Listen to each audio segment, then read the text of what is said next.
नमस्कार. भाकरी ही महाराष्ट्रीयन संस्कृतीचं हृदय आहे. आईच्या हाताची उष्णता, आजीचं मायेचं पीठ आणि घरात पसरलेला चुलीचा गंध.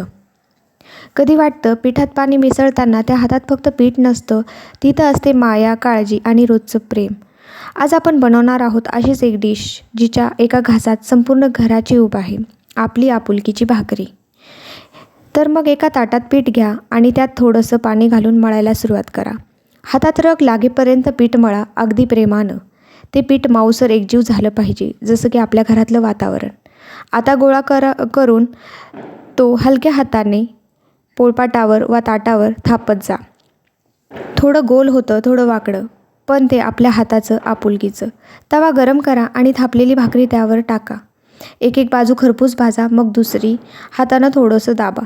कधी कधी भाकरी फुगते, तेव्हा वाटतं आपण सुद्धा एक दिवस असंच भरून यावं शांततेनं. भाकरी ही नुसती डिश नाही, ती आपल्या आईच्या आणि आजीच्या हातातून आपल्याला मिळालेली शिदोरी आहे. जर तुमचंही मन असंच भरून आलं असेल तर या भाकरीसाठी एक प्रेमळ लाईक देऊन जा आणि शेअर करा त्या व्यक्तीसोबत ज्यांनी कधीतरी तुमच्यासाठी अशीच एक सुंदरशी भाकरी बनवली आहे.